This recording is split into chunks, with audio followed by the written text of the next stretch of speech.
Hello, everyone. This is Timothy Joseph, and this is Criminal Behaviorology. What is criminal behaviorology? Well, that is something that I have some news for you. We have a webinar coming up, and it is going to be found on this website that I'm going to give you shortly, and the date is going to be May 22nd, 2018. May 22nd, 2018, and it is got the title of, I'll give you a few seconds to guess, Criminal Behaviorology, the application of behavior analysis to assist criminology. Criminal Behaviorology, the application of behavior analysis to assist criminology. It can be found on www.mentorhealth.com. And go ahead and do a search for Criminal Behaviorology. And I will be on there, and I'll be the host for that program and as well for this one. This is going to be, it's going to be at 10 a.m. Pacific time, 1 p.m. Eastern Daylight Time, Tuesday, May 22nd, 2018, on www.mentorhealth.com. Do people even say the www part anymore, or the .com part? Mentorhealth.com, and go ahead and search for Criminal Behaviorology. I was able to find it when I just searched for it just now. I'll probably have the link. We got a blogger, we got a criminal behaviorology blogger, and on our main website for criminal behaviorology, and on Podomatic.com, which is where we have this podcast coming from.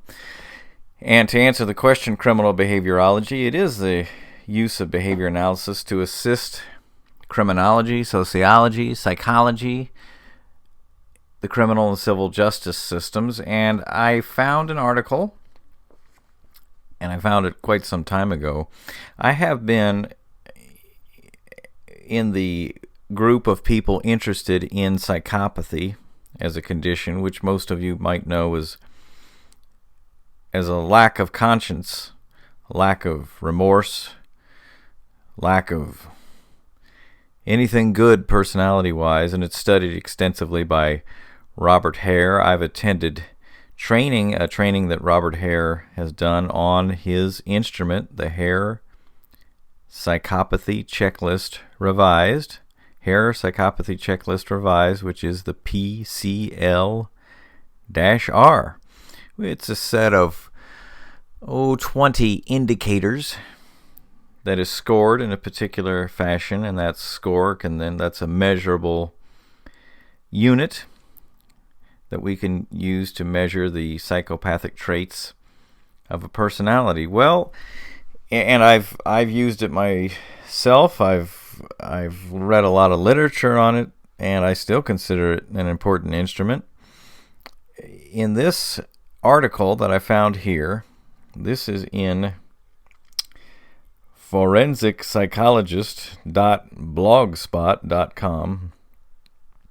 One word, forensic-psychologist.blogspot.com. In the news, forensic psychology, criminal and psychology-law. And this is an article by Karen Franklin, PhD, a forensic psychologist and adjunct professor at Alliant University in Northern California. This is from an article in 2011. She is a former criminal investigator and legal affairs reporter. See her website for more professional background. If you find this blog's content helpful, you may subscribe to its digest version. Oh, I just read a plug there. This is Karen Franklin, and her article, Psychopathy, a Rorschach Test for Psychologists. Psychopathy, a Rorschach Test for Psychologists, March 25th, 2011, in an article in the news, Forensic Psychology, Criminology, and Psychology Law at forensic-psychologist.blogspot. She starts out: compassion, empathy, impulsivity, excitement seeking. What do these personality traits have in common? If you are high on any or all of them, you may be less likely to rate other people as psychopathic on the Psychopathy Checklist PCL-R. The PCL-R is the most widely used measure of psychopathy in the world. But in real-world forensic settings, scores vary widely depending on which side retained the evaluator. This finding is called the, quote, partisan allegiance, unquote, effect. Partisan allegiance effect. In a new twist, these same researchers that brought you partisan allegiance have found that an evaluator's personality may impact her judgments of psychopathy. Evaluators low on compassion and thrill-seeking, as measured by a widely used personality test, the NEO Personality Inventory Revised, are more likely than others to rate criminals as psychopathic. That's ironic, because according to the theory of psychopathy, it's supposed to be the psychopath, not the psychologist who has a deficit in empathy. The exploratory study forthcoming in the journal Assessment was based on a small sample of 22 individuals who were given 9 hours of training by a clinical psychologist with substantial research and forensic practice experience with the PCL-R. Quote, the day-long session was an attempt to replicate typical PCL-R training procedures, unquote, the study's authors explain. The researchers emphasize that their findings are preliminary and need to be replicated and extended. But if they hold up, they have intriguing implications not only for the psychopathy measure, but also for other psychological tests with elements of subjectivity in scoring or interpretation. I'll cut in here very briefly. This is an important issue for psychological testing, and it's something people need to be aware of. I was a big advocate for psychological testing. It's part of what got me in this field. When I discovered psychological testing and the practice of it, I was all for it. I bought it hook, line, and sinker. And it's not that I think they aren't valid. They have tests of validity. They have many things the literature is strong in a lot of these instruments.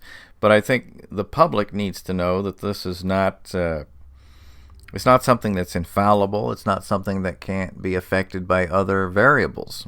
So,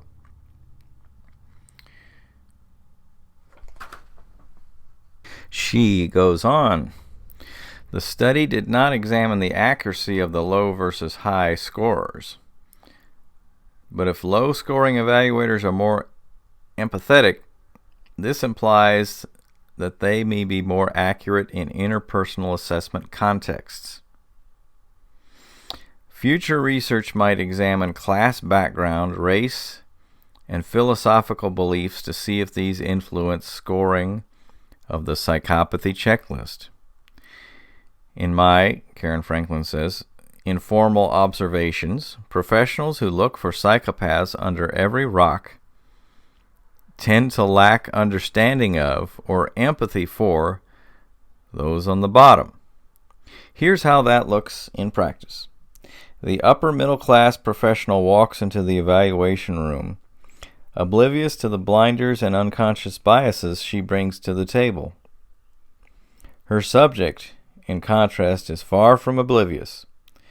With his more acute empathetic skills, the lower class or minority individual accurately reads the professional's bias against him, which she transmits through nonverbal and other deniable cues. He also realizes that she holds all the power and that her judgments will affect his future in very tangible ways. He reacts with defensiveness, suspicion, or muted hostility, especially if she is working for the, quote, other side, unquote. but not recognizing his reaction as part of an interactional dance that she herself set in motion. The evaluator interprets his stance as evidence of intrinsic personality defect. She may see him as glib, superficially charming, conning, or manipulative, all facets of Factor 1, the personality dimension, of the psychopathy checklist. In this interaction, all the power belongs to the person who gets to do the labeling. Scoring the labeling, the offender becomes a circular process through which the evaluator, especially when primed by adversarial allegiance, can project her own class or race-biased prejudices, distancing herself from the evil other, while at the same time denying complicity. An obfuscating tautology is proffered as a simple explanation for complex and multi-determined antisocial acts. There is more to the construct of psychopathy, of course.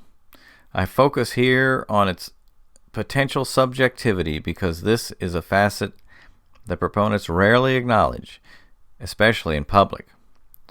Forensic experts owe a duty to explain the subjectivity of the PCL-R when it is introduced in court, where the label psychopath can be the kiss of death. When labeled as psychopaths, juveniles are more likely to face harsh punishment in adult court.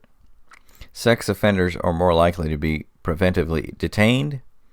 Capital murder defendants are more likely to receive the death penalty.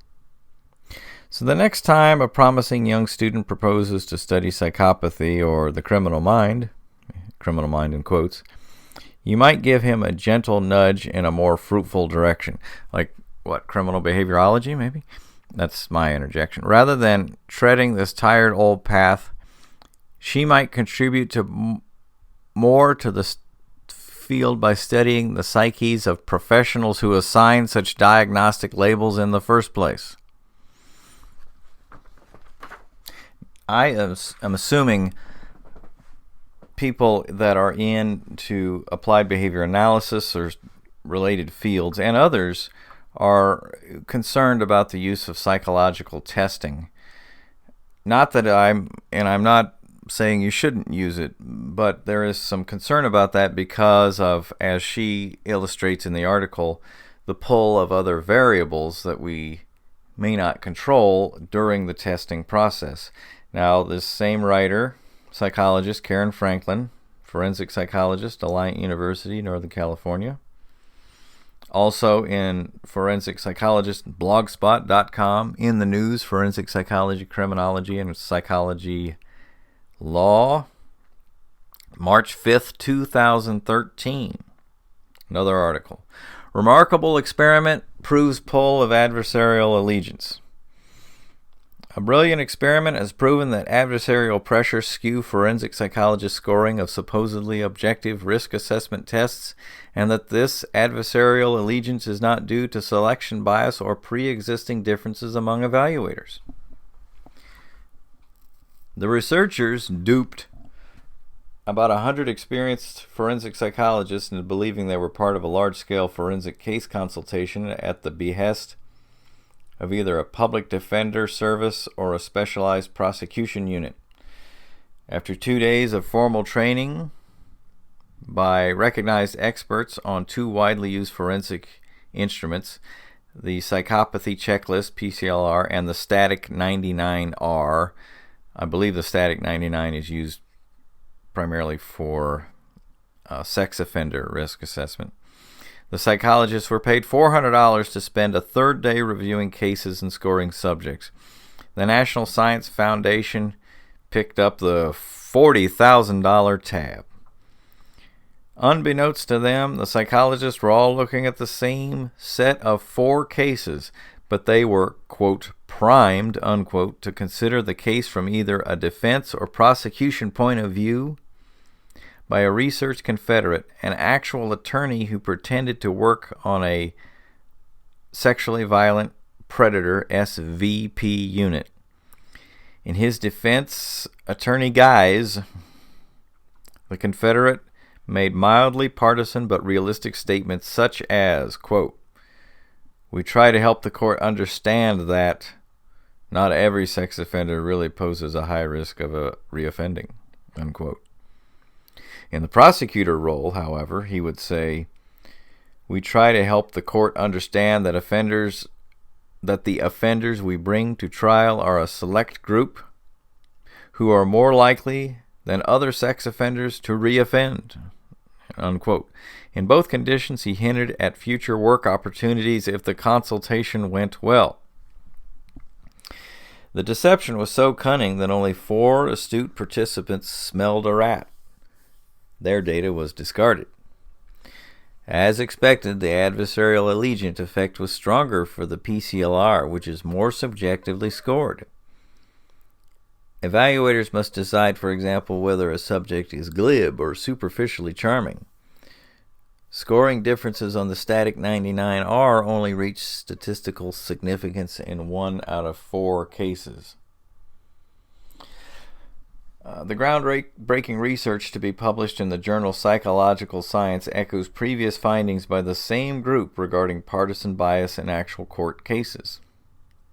But by conducting a true experiment in which participants were randomly assigned to either a defense or prosecution condition, the researchers could rule out selection bias as a cause. In other words, the adversarial allegiance bias cannot be solely due to attorneys shopping around for simpatico experts, as the experimental participants were randomly assigned and had no group differences in their attitudes about civil commitment laws for sex offenders.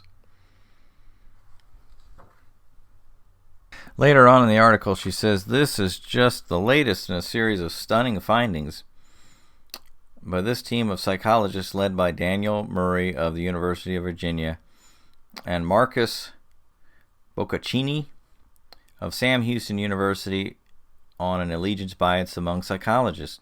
The tendency of experts to skew data to fit the side who retains them should come as no big surprise.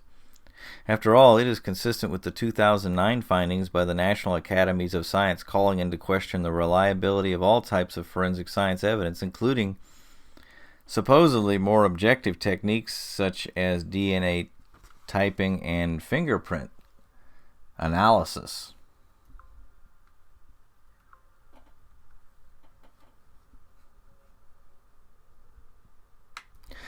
Here toward the end of the article, she says, "But for me, this study raises a tantalizing question. Since only some of the psychologists succumbed to the allegiance effect, what distinguished those who were swayed by the partisan pressures from those who were not? The short answer is, who knows? The researchers told me that they ran all kinds of post hoc analysis in an effort to answer the question and could not find a smoking gun. As in a previous research project that I blogged about," she says, They did find evidence for individual differences in scoring of the PCL-R, with some evaluators assigning higher scores than others across all cases. However, they found nothing about individual evaluators that have explained susceptibility to adversarial allegiance. Likewise, the allegiance effect could not be attributed to a handful of grossly biased experts in the mix. In fact, although score differences tended to go in the expected direction, with prosecution experts giving higher scores than defense experts on both instruments, there was a lot of variation, even among the experts on the same side, and plenty of overlap between experts on opposing sides. So on average, prosecution experts scored the PCL-R about 3 points higher than did the defense experts, but the scores given by experts on any given case ranged widely even within the same group. For example, in one case, the prosecution experts gave PCL-R scores ranging from about 12 to 35 out of a total of 40 possible points. The PCL-R can have 40 possible points because each of the 20 items is scored as a 0, a 1, or a 2. So the maximum would be 40. And from about 30 to 40 is when we're saying that that's psychopathic traits. Okay, I'll read that last line, beginning of that last line again. For example, in one case, prosecution experts gave PCL-R scores ranging from about 12 to 35 out of a total of 40 possible points, with a similar wide range among defense experts from about 17 to 34 points. This was quite a bit of variability on scoring of the static 99R2. In one of the 4 cases, scores ranged all the way from a low of 2 to a high of 10, the maximum score being 12 for the static 99R. When the researchers debriefed the participants themselves, they didn't have a clue as to what caused the effect. That is likely because the bias is mostly unconscious, and people tend to recognize it in others but not in themselves. So when asked about the factors that make psychologists vulnerable to allegiance effects, the participants endorsed things that applied to others and not to them. Those who worked at state facilities thought private practitioners were more vulnerable. I used to work at a state facility. Experienced evaluators thought inexperience was the culprit, and she has in parentheses, it wasn't. I tend to think that greater training in how to avoid falling prey to cognitive biases could make a difference, but this may be wrong. The experiment to test my hypothesis has not been run as of 2013.